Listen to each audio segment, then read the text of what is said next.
Hey guys, my guest tonight, Marc Dantonio, is going to take us on a tour of the night skies. We'll be right back.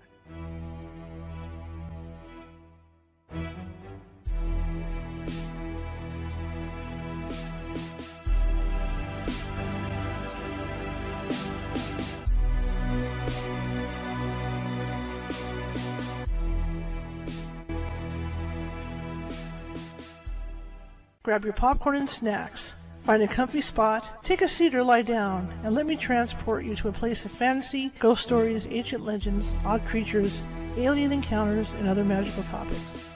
You may even decide to join the conversation.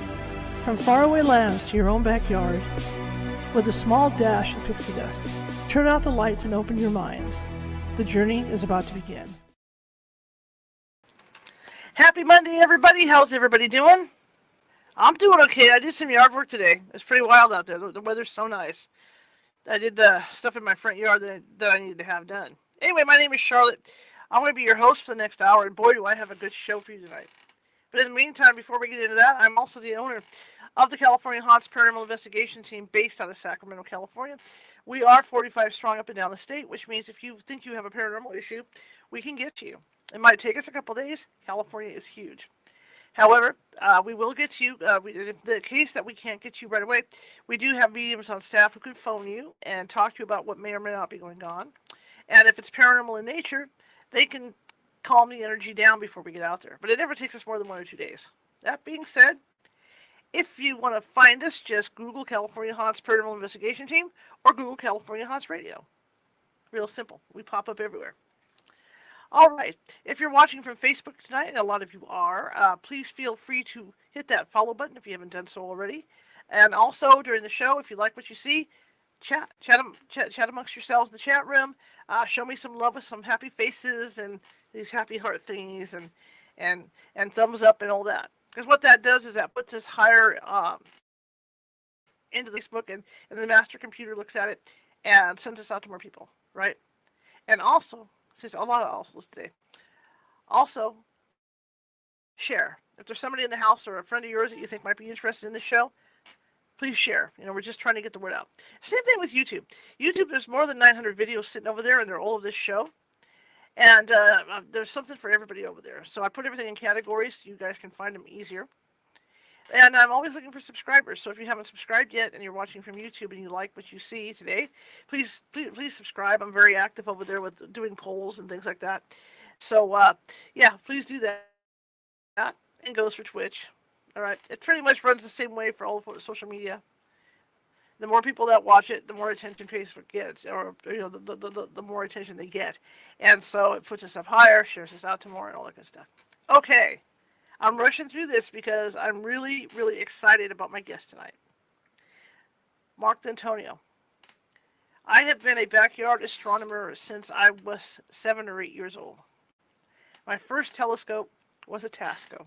And it's usually a telescope like that kids start with, or that people start with. It was only probably a 2-inch telescope. And it was skinny ones that sits on the tripod. But it opened up my eyes to all this. And then I expanded later and got got a Meade 4-inch. And later on, a Meade 10-inch, which kind of sprouted legs because somebody took it without permission. Okay. But I did have this beautiful Meade 10-inch that I could control from my laptop. But the 4-inch, I still take the 4-inch out to go see stuff. And there's stuff you can see, and we'll talk to him about this tonight. For somebody that can't, there is stuff you can see with your naked eye. There's stuff you can see just with binoculars. And it's pretty good. There's a lot of news going out there, so my internet's jumpy. I just upgraded my internet too, and it irritates me.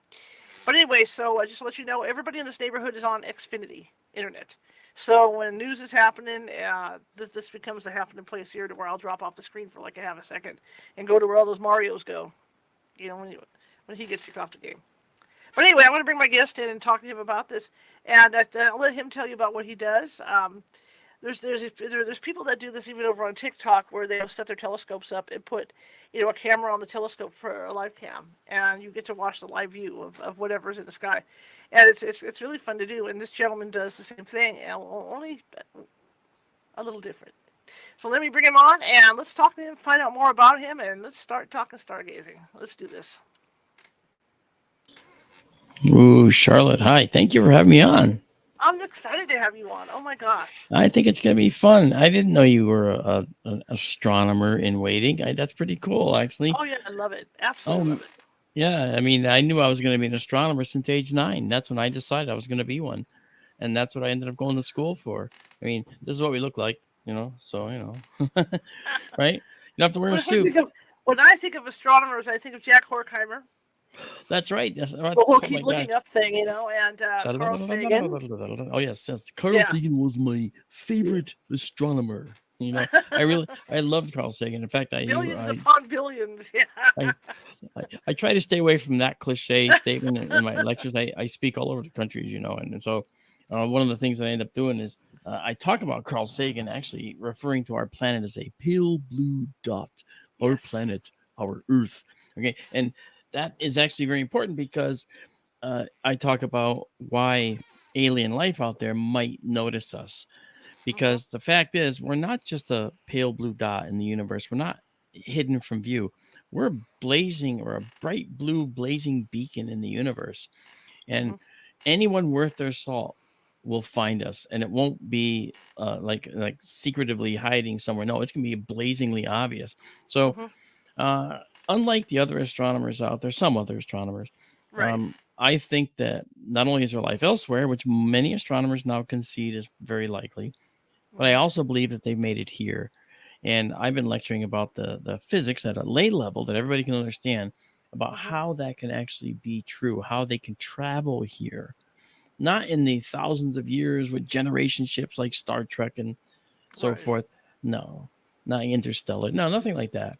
But by using interdimensional travel, which is actually a very real thing. And what's interesting about it, and what's interesting about California haunts, is because Yeah. the interest is because what we might consider paranormal today could Mhm. be tomorrow's science because the methodology by which these craft travel, Mhm. if we're right about this, and I think we are, would put this in the paranormal category right now, but tomorrow it'll be the science of Mhm. this particular process. So it's pretty Mhm. cool. So I'm an astronomer, as you know, and I'm also the chief photo and video analyst for the largest aerial anomaly organization on the planet, the Mutual UFO Network. Mhm. So you can imagine I'm pretty busy, you Right. know. Absolutely. Yeah, and I did Absolutely. start these I say little these observatories around the country. I have one here. In fact, you can see my Meade 10-inch telescope right there. Okay, and that's Mhm. from our SkyTour Livestream Eastern Observatory. I've taken it out because I outgrew the dome. I had an actual dome on my front lawn, and front lawn, not the backyard, not in the hill, no, front lawn. Okay, I'm in a nice section in northwestern Connecticut where we actually can see the Milky Way at night. And so I Nice. had a dome on the front lawn, and I ended up selling it because I outgrew it. So now I'm replacing it not with this telescope, okay, Mhm. but I'm replacing it with a solar telescope because Wow. The East Coast Observatory is going to be a solar observatory. I have two West Coast ones, and one's in the Arizona desert. We call that SkyTour Sonoran. That's the Maudlin Hain Observatory. And then in Benson, Arizona, we just broke ground for a second one out there, and that'll be SkyTour Benson. So we have SkyTour Sonoran, SkyTour Benson, Wow. SkyTour East coming up, right? So this one was the first one we had for a long time, for a couple of Mhm. years. This is the one we used out there. I'd be out in the dome, 20 degrees, 15, -5, and Right. I'd be running these lectures in astronomy all around the world from Mhm. inside that cold dome. And you can't heat these things, as you know. Right. Right. So it's freezing cold. So I'd be like, and this is the Orion Nebula. I can't get my eye off the eyepiece. No, I'm just kidding. Um, It's just stuck there.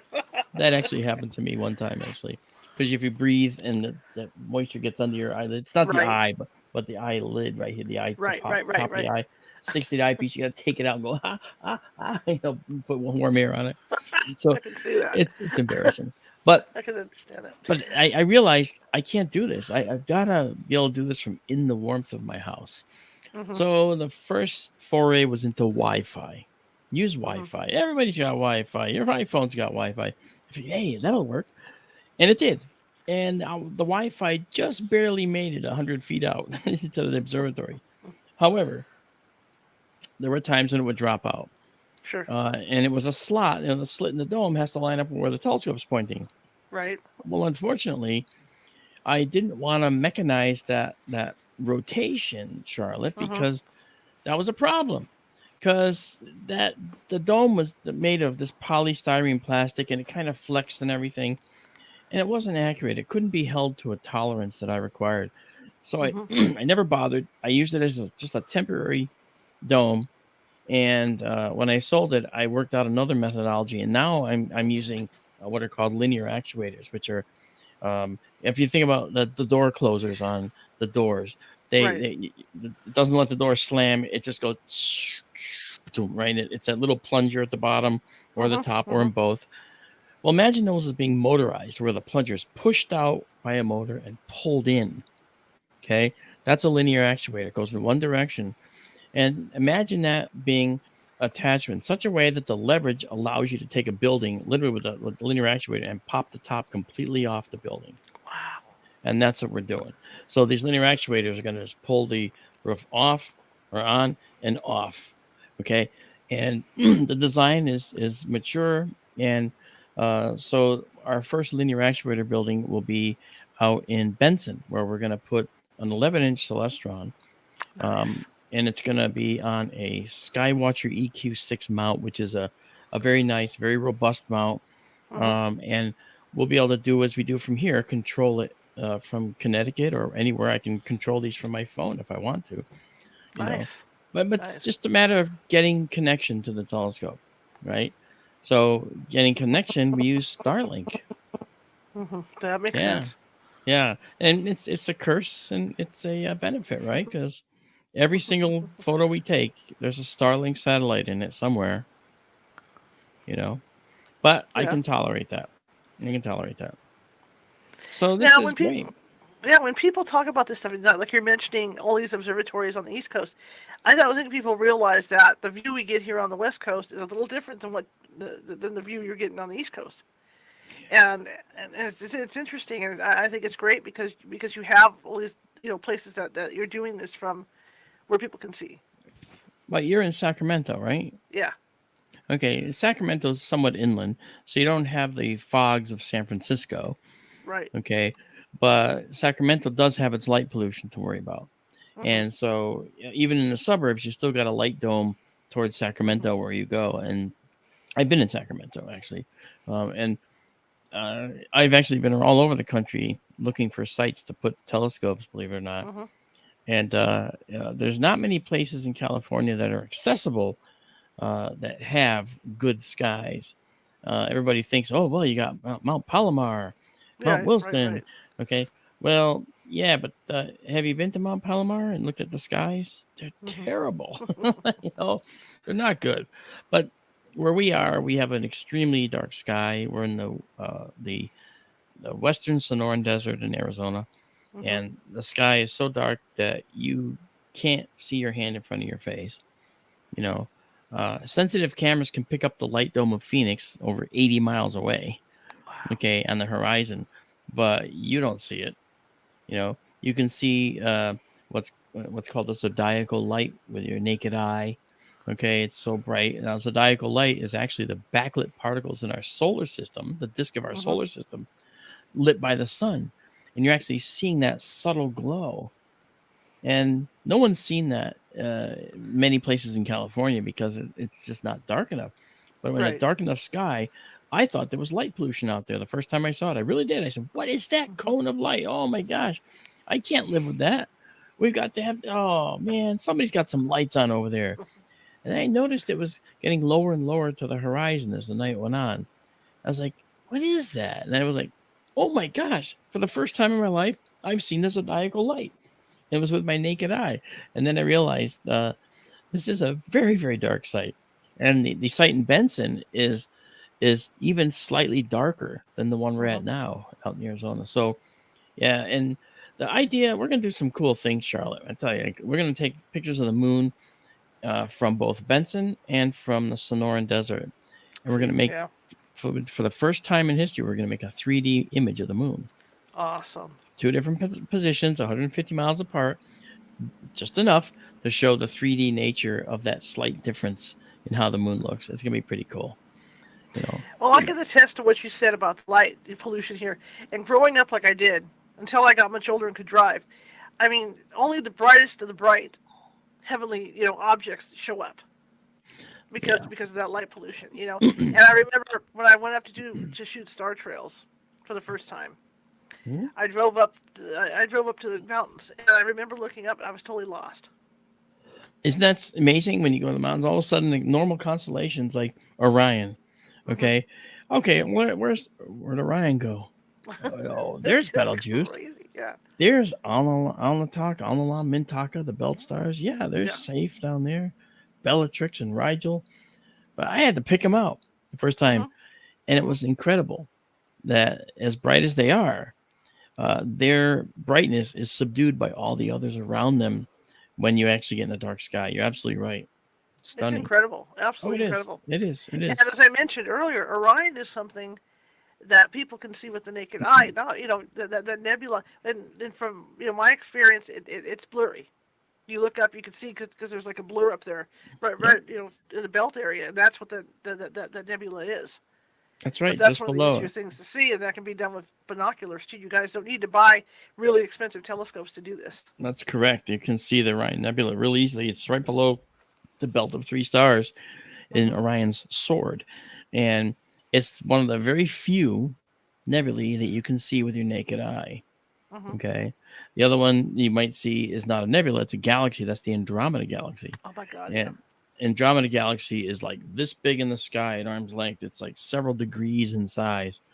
And oh yeah, by the way, it's heading right for us. It really is. We're going to collide with it, Wow. but it's going to take about 3 billion years. But don't pack I'll your be bags gone. yet. I'll be gone. I'll be gone. Don't pack. Well, you never I know if you remember, start over. I remember, I remember seeing that with my 4-inch, and it was pretty incredible. Yes. A friend of mine was just scanning the skies and found it and said, "Oh my God, look what I found!" And I mean, it is really, even with a 4-inch, it's spectacular to see. Yeah, yeah. And now, like, I'll give you just for an instance, like, I've been so passionate about astronomy. I took my astronomy toward public outreach, and I decided I was going to share this with the world. And that's why I do what I do. Hmm. Okay. And I have people that work with me.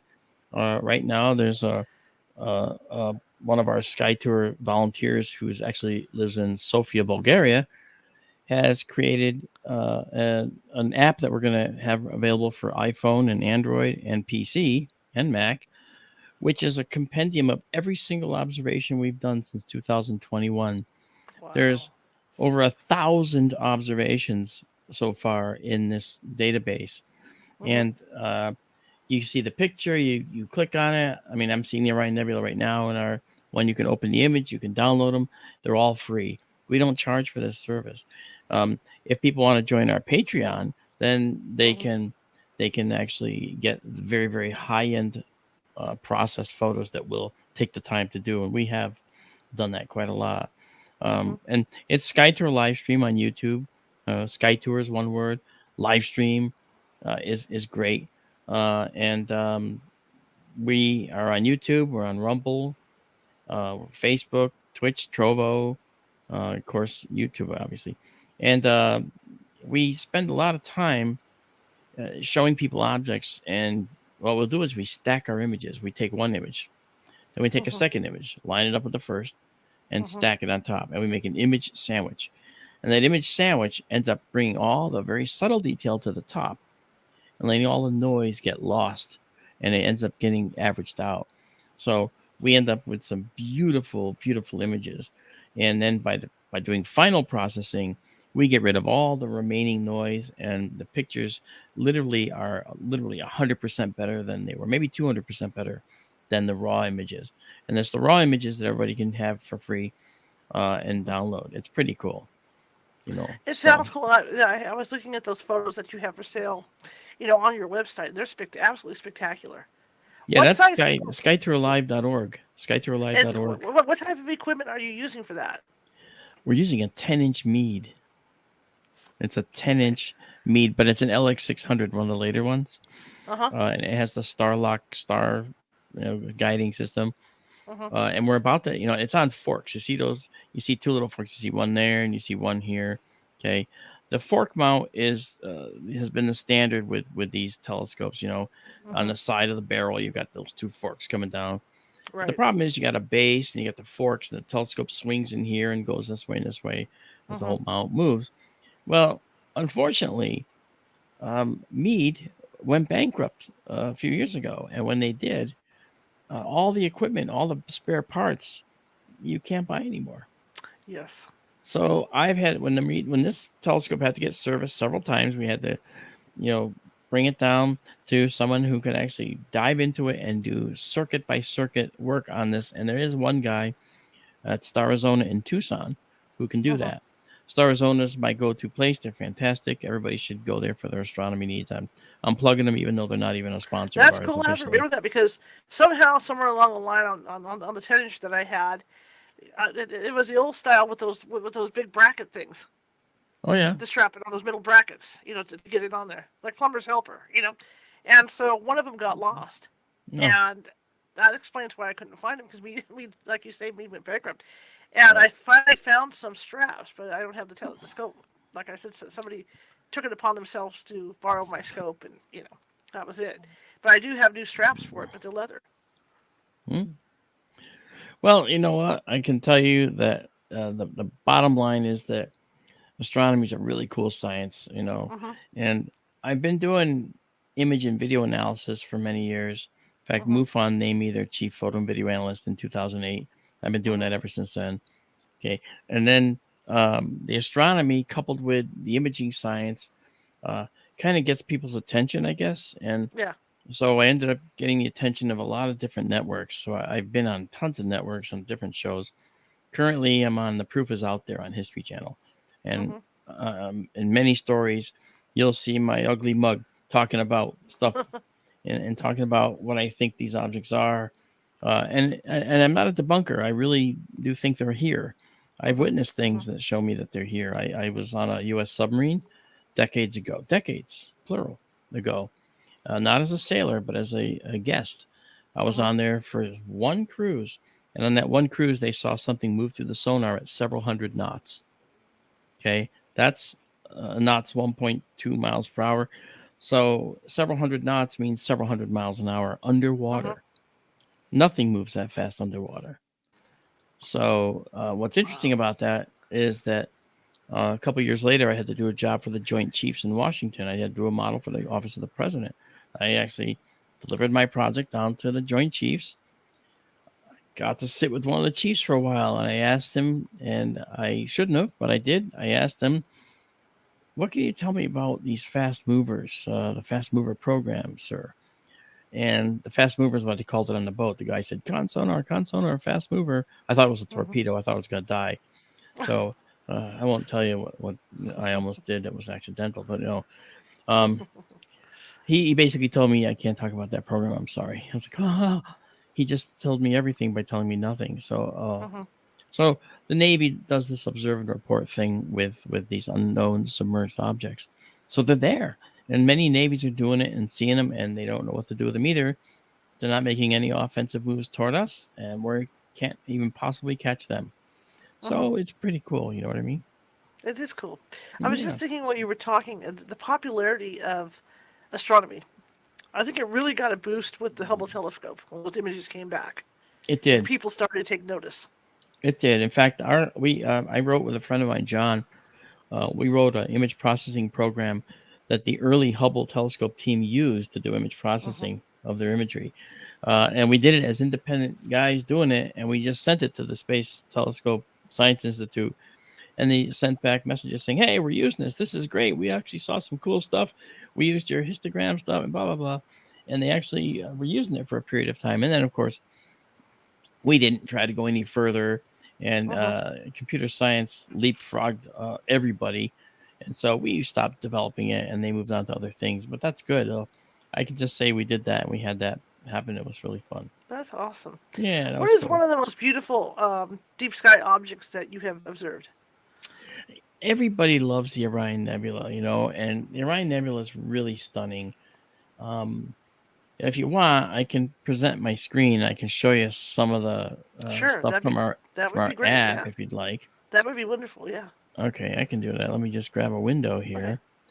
and I'll just do. I think it's this guy right here. Yeah. Okay, so this is the one, and you can bring it up if you want down there. Okay, let me bring it up. Here we go. Okay, so this is a Cool. compendium. There's over 1,000 objects in here, some of which are the same. And this goes up to May 3rd, just the other night, and it's automatically updated. So basically, I also annotate stuff too, so people can actually see, because we have an annotation process within our capture software, so people can actually see the names of what they're looking at on the screen as well. But I'll give you an example of some of the more beautiful things. These are galaxies, since it's galaxy season, right? Okay, this is M81 here, right? So we'll take a look at that, and you'll see. Okay, here's M81. Wow. Okay, this is this image here, and it gets sharper in a couple seconds. There we go. There's Starlink right there. Okay, but this is M81, Mesher 81, and you can see the spiral arms. The spiral arms are literally filled in most galaxies with blue knots of young hot stars called, many times they're called OB associations because they're young hot stars. You see these dark tendrils of dust. These are many, many light years in size, and they come from countless upon countless upon countless of supernovae that have occurred that distributed dust from red supergiants to the nearby interstellar medium in the galaxies. All right, so this is one that's beautiful. This is a raw image that we had. Okay, down here's another galaxy. It's rare that you take a picture of a galaxy without more galaxies being in the shot. Right. Okay, so that's an example. Okay, and if we come back here, there's a few things too. We've taken pictures of supernova remnants. This is one here. This is called the jellyfish, for obvious reasons. Wow. Okay, yeah, and this star is called Propus, Propus, and Propus. It has halos because it's very bright, and our optical system. We've actually done something to this telescope, Charlotte, that's envious. It's the only one on planet Earth that's been modified to be 25 times faster. It used to be an instrument called an F8 instrument, so it's sort of slow photographically and visually, but it had a big 10-inch opening to allow light in. And what we did was we modified it with Starizona's hyperstar system, and that allows us to make the thing f1.8. So this object here that might normally take 10 minutes to expose, we got in 20 seconds. Wow. Right. So and I'm really spoiled by it, because look at this is a supernova remnant. Look at all the detail in here. That is awesome. You could be forgiven for thinking it's kind of a close-up of a Hubble shot, because there's so much going on in here. So many things. And this particular object is neat because down in here, let me see if I can find it. I know I can. Okay, let me just back out a little bit. Right here, okay, there's a blue object. That's a blue star right there. Okay, that blue star right there is actually the progenitor, the thing that caused this whole thing. And this is a neutron star now. So it's a star that actually exploded and compressed itself so small that a lot of neutrons got made. So the star is very, very hot, very, very dense. A teaspoonful would weigh 1 billion tons on our planet. Okay, literally. Wow. Yeah. So there's such oddities out there to be seen. It's incredible. So this is the jellyfish, and we look at this again. This was a 20-second shot. We can see many things in a night. How many years did that take to develop like that? That's interesting. Offhand, I don't know the age of this particular supernova, but I think, if I recall, it's something like, I think it was 18,000 years ago. But don't quote me that. Don't quote me on that. But we would have to look it up. Okay, and then awesome. Looking at these types of things, this is the Horsehead Nebula, which I'm sure you're familiar with in Orion. Yep. Yeah, the Horsehead Nebula here. This nebula, again, these are our raw shots. These aren't even our process shots. These are the raw shots that we then process. Okay, The Horsehead Nebula is about 1,500 light years away, so you're seeing it as it was 1,500 years ago, right? And Yeah. this red is hydrogen gas that's being ionized by this star here called Sigma Orionis. And then up here, this is Alnitak. Now, what's Alnitak? Alnitak's the leftmost star in Orion's belt. Mhm. So when you look at Orion's belt, just below it is this stuff. This is a giant molecular cloud of dark dust. And where the stars aren't hot enough to ionize hydrogen gas, Mhm. they are bright enough to have their light scattered by dark dust, which makes it look blue, like our sky. Our sky is blue because the air molecules are scattering the blue light coming from the sun. Mhm. And so that's what's happening here. So in these two places, so these stars are embedded in this dark cloud here. And you can see the extension of the dark cloud up here with what's called the Flame Nebula here. So Wow. these are just such incredible places in the universe, and we just love it. And again, I'm using our app to come as Right. a platform to show this to you. Another one I'll show you real quick is this one. This is a open cluster of stars, all right, called the Rosette Nebula. This is to the left of Orion, a little bit. That's east in that direction. And I took this shot while the moon was out, actually, and the full moon was out, but that accounts for the somewhat blue haze. But we get rid of that in the post processing. But here's the young hot cluster. And when you look at this cluster, you'll notice there's like a cavity in here. Mhm. What happens is these stars are so hot and young that their stellar winds blow out all the gas and dust around them, clearing a hole in which they form. So their womb in which they formed, they are blowing outward more and more and more. And they're shaping features in this nebula. Like these hot stars, gas and dust are hitting this right here, Mhm. right? They're hitting the top of this area right here, but you notice there's a stalk here, and the rest of this is all cleared out. This is a denser area, and it's protecting the area behind it. So the stellar wind is hitting that and blowing away all the stuff around it, but it can't get rid of this part up here. It's Mhm. staying dense, and the stellar winds are coming from here, so it's hitting right here, and it's just going around it and pushing stuff away down here and down here. And the denser stuff stays behind. And eventually, this stuff will go away too, and this will end up being an isolated little globule called a Bach globule by then, I'm sure. Mhm. And that's where stars and planets form in whole systems. Like here's another one. These are Bach globules inside this area here, named for astronomer Bart J. Bach, who was a phenomenal guy. I actually I was taught by him when I was getting my degree, and so we have all kinds of amazing things here, and everything you see was shaped by these stars and the movement of this whole gas cloud through space. It's incredible. Mhm. And what I'm telling you is the kind of stuff that people hear, right, when we actually do a SkyTour live stream, you know. Let, Yeah, go ahead. yeah, let's talk about that. When do you do the live streams? Well, I'm going to do one tonight. It'll start at 11:15 or so, and that's if we have clarity out there. Mhm. Right now, when I look at the all sky cam, it looks totally clear out there. And the all sky cam I have up here, uh, and on the other screen, you can't see it obviously because I didn't share it. But this, oh, we also do things like the moon, believe it or not. The moon, really? Yes, we do the moon sometimes, you know. So, yeah, so we take a lot of really interesting pictures. Wow. This is just below Orion's sword is the Orion Nebula, and that's right There it here is. Yep. down there. This is above Orion's Nebula. This is called the Running Man Nebula, so named because it kind of looks like a running guy. Oh my Okay, gosh, yeah. and so you'll see this brown dust.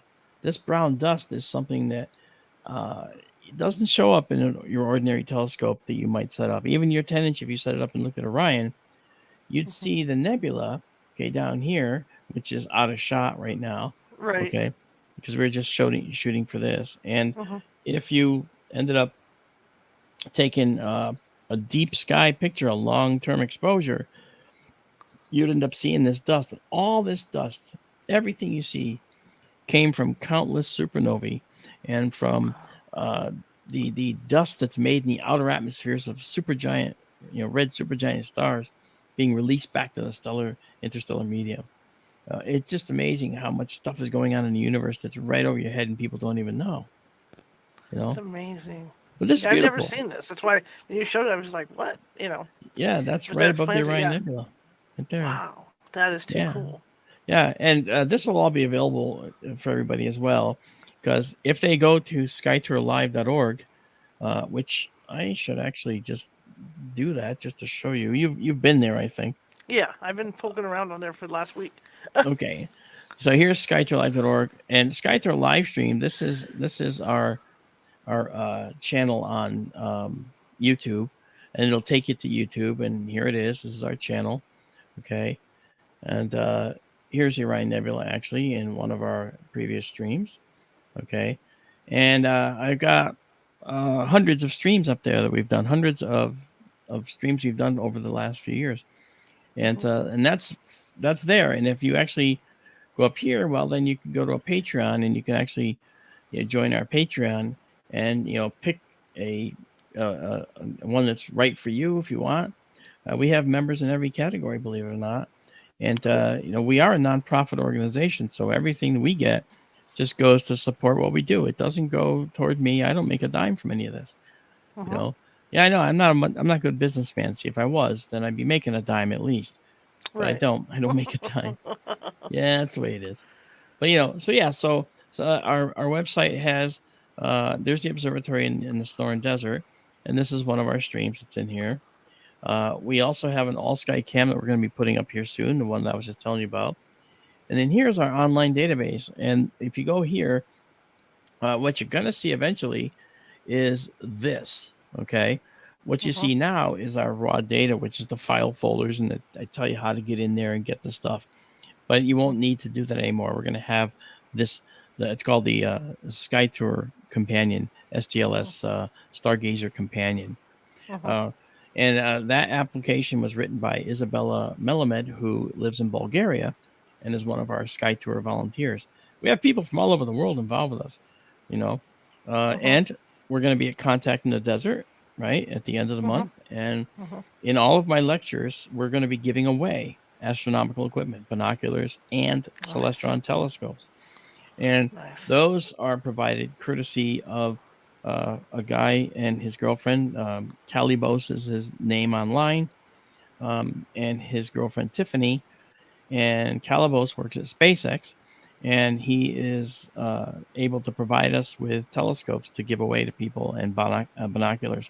We're also going to be giving away night vision systems, psionics, Aurora, sport night vision systems, which are full color night vision systems that are like 800,000 ISO, meaning sensitivity is way out there, man. So when you look up in the sky, you see every star that you can possibly see, and it's beautiful, and that's even in a light polluted area. You'd be amazed how many stars you see over your head, even in a light polluted area. Absolutely. Yeah. Oh, there's one of the telescopes we gave away, and here's our 3 last winners. And if you want prints, you can go get prints. We actually have prints online where you can go and literally print out any one of these on canvas, on metal, on framed under glass. And we're adding to these all the time. So these are all taken by our telescope, every one of them. Well, except these 2. I took those with my camera. Wow. Yeah. Really cool stuff. There's the Andromeda Galaxy. This is really pretty. It's not showing well here because you can't, enlarge it. Right. But there's so many stars out there, Charlotte. It's incredible. So when you do these sky tours, what do you how do you decide what you're going to view that night? That's hard because there's so much. I have to be logical. I mean, I don't have to be. People love watching the telescope swing around because when I have the telescope system running, I actually will show the telescope. I'll be down in the lower left corner, and a telescope will be above me in the observatory. There's another view of the telescope computer, and then we have the control section for the telescope. I can actually, if I stop screen sharing for a moment, I can just show you that too, because I believe that I have that running. I'll give you an idea of what we do. No big deal. So when people actually look at what we're doing, I'll get the window here. Select the window, and is this the one? There it is. Yeah, that's it. Okay. So right now it looks like this. Okay, and I know that looks a little weird, but you gotta probably bring it up on the screen. I'm bringing it up. Yeah, give me a second. Yeah. There we go. Okay. Yeah, but this is not what people see. This they see, okay, over here on the left. But what they're really going to see is this is the camera control system. There's nothing plugged in right now. I have it all shut off because I actually, what I'll do is I'll actually open the observatory. I wrote a system here to actually open the building. And so when I actually, tell it to open, it's going to, the building will open, and then the building will close, and then I'll be able to, run it and show people what's going on, and then do a stream. Telescope's right here. You can see it right there. Okay. Right. And there it is there. 2 more views. And I'm in the void down here. This is where I go down here. So you see my little face down here. And this is the canvas on which everything shows up. It's really pretty. Fantastic. Yeah. And our all sky cam is right here.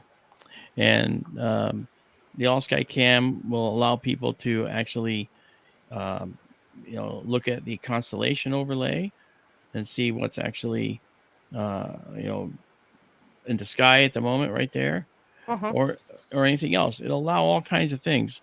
So that's pretty much what we do, and there's a whole lot more to that, that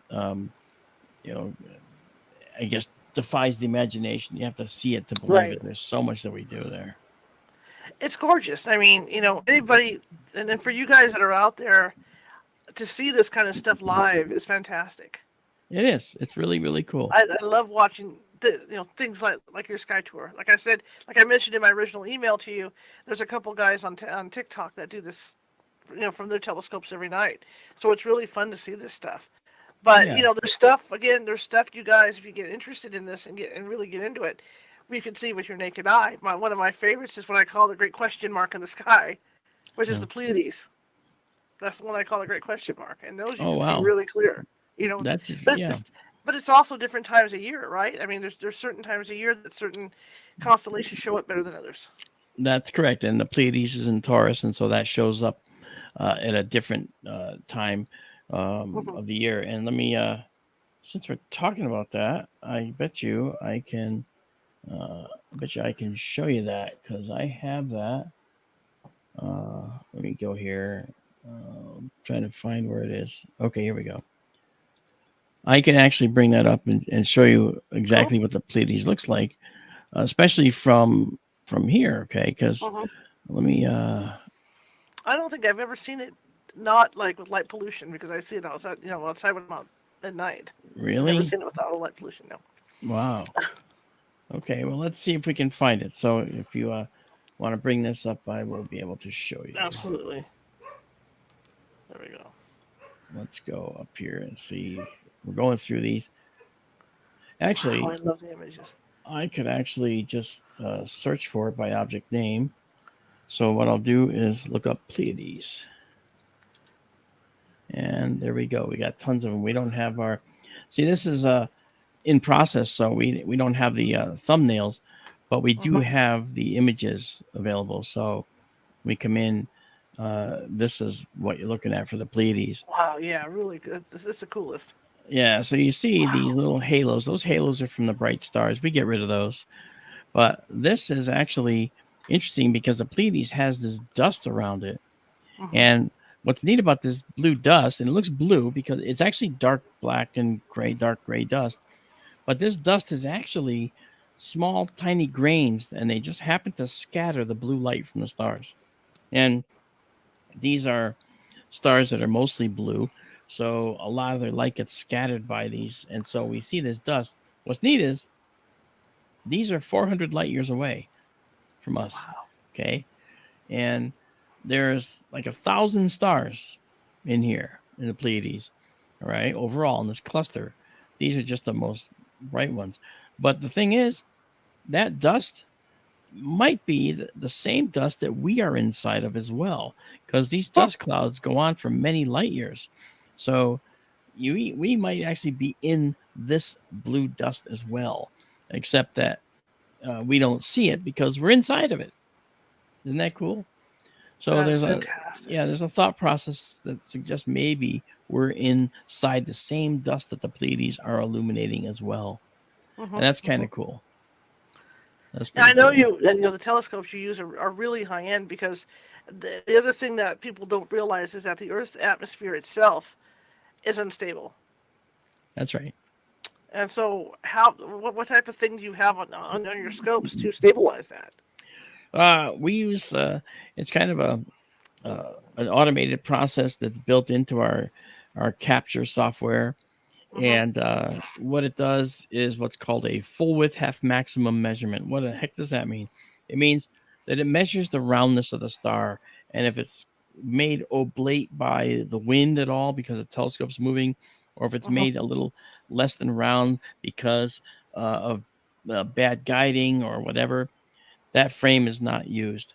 And so basically, I used to have to edit all the frames and download all the frames, edit all the frames, then stack only the ones that were best.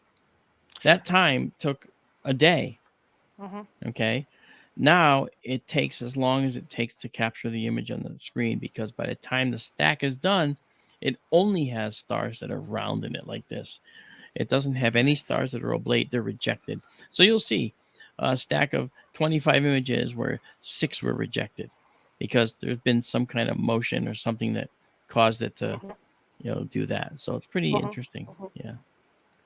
What I was going to mention too is that you mentioned long exposures, and I remember years ago going up to the mountains to get star trails, and I remember how I did it. I had one of those old film cameras, and I pointed up to the heavens, and I would have the remote extension.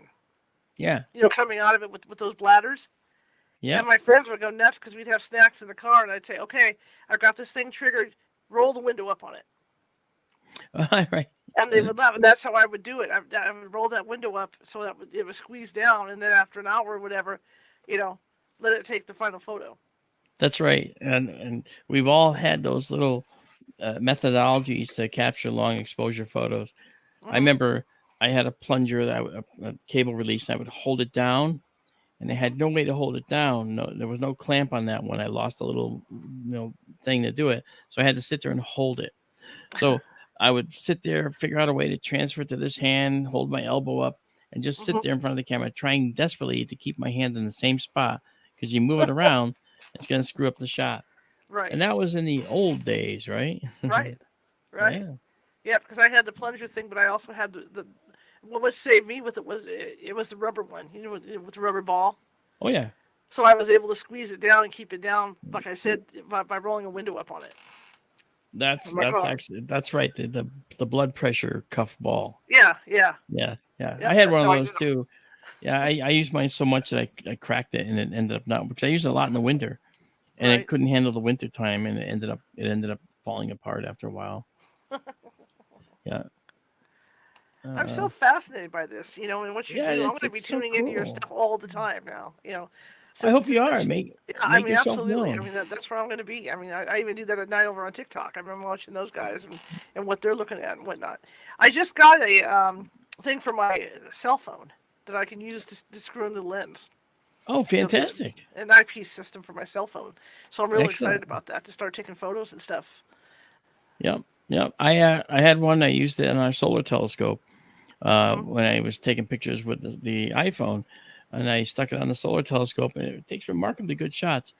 I took it, I put it on our telescope, and I had an eyepiece in it just to try it out. It worked great. It doesn't work with the 2-inch eyepieces, but because those are too big, But so I'm gonna start putting some photos out too. I'm really excited. Oh yeah, to be able to do that, have that capability to do that with this. Yeah, And the yeah. telescope that I do, the 10-inch that I had, it was the older Meade LX 800 maybe. It was that older one. Oh, yeah, like LX. I know the one you're talking about. Okay. Yeah, Yeah. Yeah. Yeah. and it came with a camera. I mean, it had everything there, but I never got to use it because, like I said, it sprouted legs of its own, and it happens. But yeah, I had a camera. It had that Astro stuff where you didn't even have to like search for stuff; just type it in, where you want to go.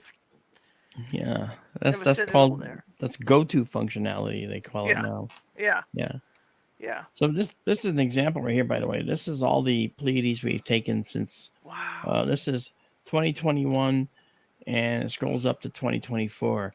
So we have taken lots of images of the Pleiades over time, and the exposure varies. Like here, the exposure for all these frames, it says 25 seconds, right, for the frames. And we did 16 of those. Here's 30 seconds, and we did 26 of those. Here's 25 seconds, and we did 47 of those. You might say, well, that one's good because it's a longer amount. Okay, Right. so Right. what does that one look like? So we select that row, and we can actually go in this way. This is sort of like a backdoor into our images, same as the application, but from our point of view. So this shows you now a little better what that looked like, and now you can see, wow, there's quite a lot of dust in here. It's all pretty cool the way it gets captured and caught, and I just think it's so neat. So we capture everything. We capture everything about the thing, and we gotta give. I have to give Robin Curtis and Isabella Melamed credit because they are the ones that championed this type of data acquisition. And I will say this: Isabella has since used our data and used the search capability to find all the times like the Pleiades show up, and gone through and compared images to each other. And she found asteroids. Wow. Okay. And she found, in other cases, stars that are no longer there.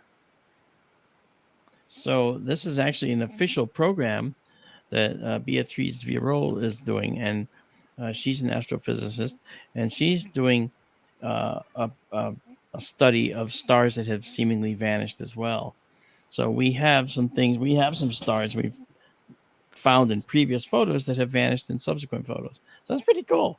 How do you find stars that are no longer there? You know how? Let's say you take the image here, right? And you take the image that's here. You bring those both into a program like Photoshop, and you put them side by side, and you just show that one and then the next one, and just keep swapping them. And the differences stand out like a sore thumb. And easier to do than that, you just subtract the two from each other. And if there's anything showing up in the result, it means it's in one but not the other. That's the easiest thing to do. You just subtract them digitally, and that will show you immediately the differences between the two. And that's pretty cool. Fascinating. That is cool. Yeah, and so unwittingly, people can actually do their own science. They can do actual science with our data. And if they want to clear the search, they can actually then scroll through all the data. I mean, right now we have 1,654 observations, from 2021, and that's not even all of them. We were going since 2018, so there's actually even more out there that I have that have not been cataloged. It's sad to say, I deleted several years worth off of our server. I still have them. I deleted them off the server because we were running out of space on the server. And then once we became a 501c3, now we actually have the means to actually increase how much space we have on the server, so I can put those back. Yeah. So it's that'll be long term. But anyway, so this is cool stuff, and so what we do, and again, it's skytourlive.org, and it's free. We don't charge anything. You get access to all this data. I mean, right now, our app we're not planning on charging for it. So if people want to go looking at stuff and find stuff that is out there that's cool, or see what we looked at last night, they can go to their phone and just, oh, there it is. There it all That is is. really cool. Yeah, that's Question what I we're have looking for you for. is, like you say, you're looking up all the time. You got the telescopes going, and we had you kind of had a discussion about aliens and UFOs and things like that. Mm. Have you seen anything other than Starlink or other satellites that has caught your attention when you have been doing these observations? Yeah, I mean, I have actually had some really strange things occur at times, and Uh-huh. I don't know how to explain them. Um, I saw something in the sky that was shouldn't have been there, and I stared at it, and it was a bright light. And Uh-huh. I'm extremely familiar with with airplanes and landing lights and all those things. I know how to recognize landing lights, from 100 miles away. It's Uh-huh. literally a no-brainer. This object was not that. This was not vibrating. It just slowly came on, and it was Uh-huh. rock steady. Landing lights flicker because the engine is vibrating. And when Uh-huh. it's vibrating, you see the light kind of flickering all the time. So, and you can see that for 100 miles away. This Uh-huh. was a slow came on. I thought I was witnessing possibly a supernova. Wow. So I went down, I leaned down in the observatory to pick up a camera. When I looked up, I saw it fading out. Uh-huh. Now, that whole time was about 20 seconds, literally 20 seconds, because I was looking for some equipment and I didn't see it. And so, okay. So it wasn't a supernova. So I thought maybe it was a satellite. Uh-huh. The only problem is I'm very familiar with the iridium flashers that used to be out there. Now, the iridium constellation, number of satellites, has been deorbited and they're not there anymore. Uh-huh. And there's no satellites that will pass a glare over you as they're passing by, like the iridiums did. Uh-huh. I've seen my shadow by an iridium flare.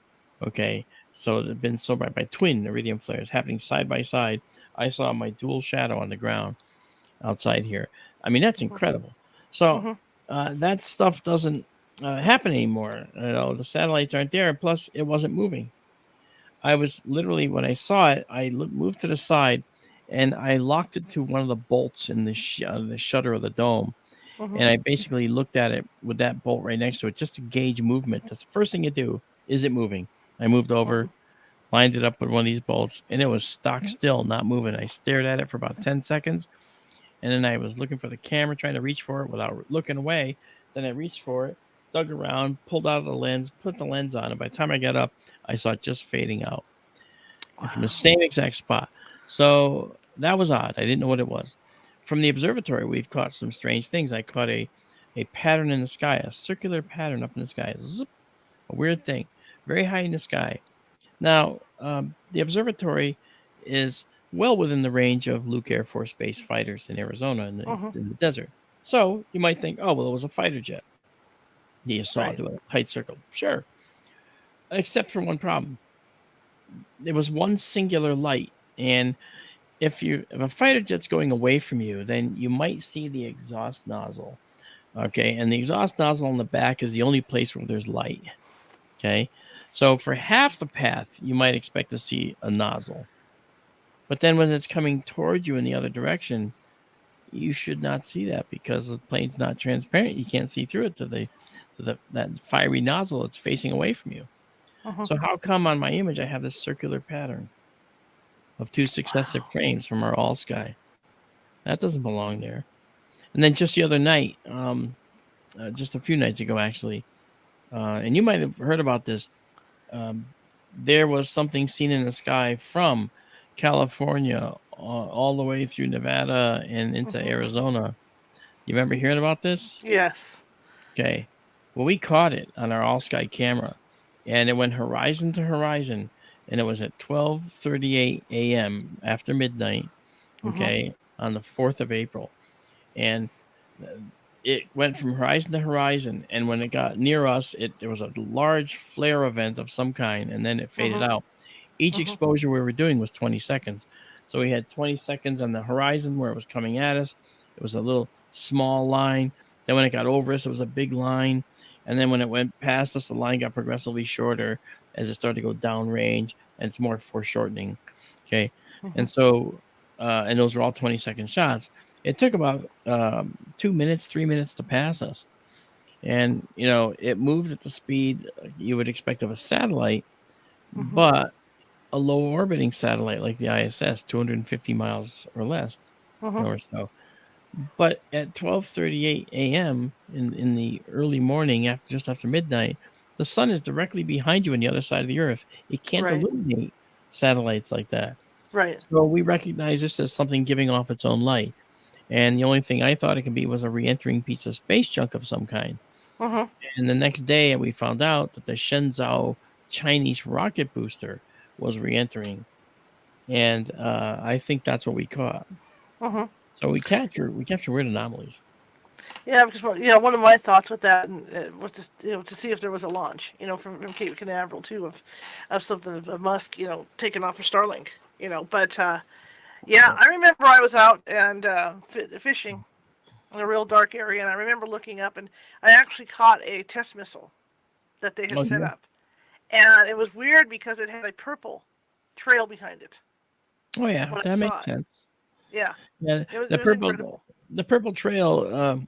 What happens is when they go up into the ionosphere, they disturb the molecules up there, and sometimes they release chemicals, and they actually generate false auroras.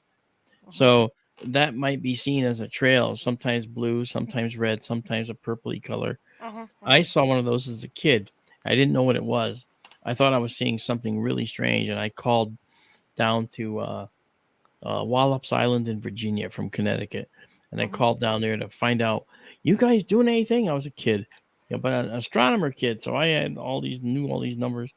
Okay, I called, and they said the public affairs guy said, yes, we launched a test rocket from Wallops tonight. Where are you? I said, I'm in Connecticut, and I can see this amazingly purple ringed blue glow in the sky. And he goes, well, keep watching. You're going to see a few more of those. And he was right. I did, because they leave, as they fall, they leave more and more chemical tracers in the atmosphere. And it helps them study upper altitude winds, upper altitude molecular interactions. It's really cool how that works. Yeah. This hour has flown by, and I would love to have you on again. I could pick your brain all day. Well, and talk about this stuff. Oh, that's fine. But hey, look, if your folks want to be, if they're interested, come on and join us at SkyTour Livestream. That's SkyTourLive.org, okay? Or SkyTourLive.com. We have them both. And join us, and that's our portal, and you can come to the live stream, or you can join our Patreon. You can do whatever you want. Absolutely. And take care. Take care of her. She's been doing a good job here. So that's cool. Thank you so much. I so appreciate you coming on. No problem. Thank you very much. I enjoyed it. Thank you so much. All right, so you have a great one. Thank you, guys. We'll see you all later. All right. Bye. Wow, that's all I can say is wow. I'm so into this stuff.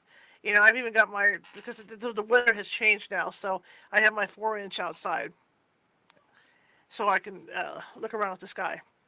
Every night I go out there and check it out. Tomorrow, we're shifting gears a little bit. Tomorrow, Nancy Mance and I are going to try something interesting live, which I haven't done, and I've been wanting to do this. All the time I've done this show, 15 years, whether it was Blog Talk or wherever I was broadcasting from, we've never tried to do EVP live. And so Nancy and I have always wanted to do a thing where she would manifest or talk with some spirit, some ghost or some spirit. And then we would try to get EVPs. Well, this is the first time we're going to attempt to do that tomorrow night. So EVP live.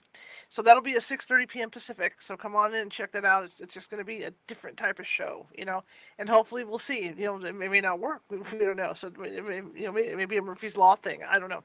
But we're going to try and do that with my digital voice recorders, and then hopefully we'll pick a Class A up so you guys can hear it. So we'll see. Okay, I want to thank everybody for coming tonight, and especially Mark. Oh my gosh, I can't thank him enough. I mean, it really lights the fire under me to get back out there. In fact, I'm going to be watching his live stream tonight. I mean, hands down, I'm going to be watching that live stream, and I think you guys will enjoy it as well. Like I said, if you like the show, share it with 5 people. If you hated the show, share it with 5 of your enemies. Really, we are equal opportunity here at California Haunts Radio. We're forever trying to get the word out, and you guys have done a great job doing that. So let's just keep that momentum up. Before I close out, I will give you Marc's contact information and the various websites. He's got like 3 websites, and we'll close out. He's even got a book he's written. All right, so let me close this down, and I will see you guys tomorrow at 6:30 p.m. Pacific for Medium Nancy Matt and some live EVP work. So here we go.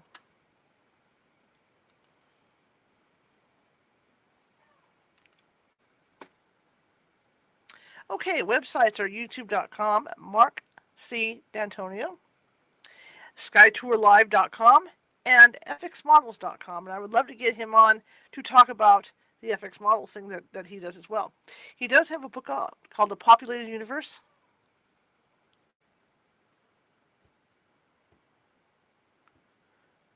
And of course, you can get that at Amazon.com.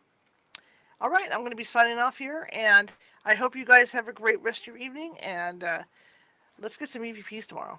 Bye.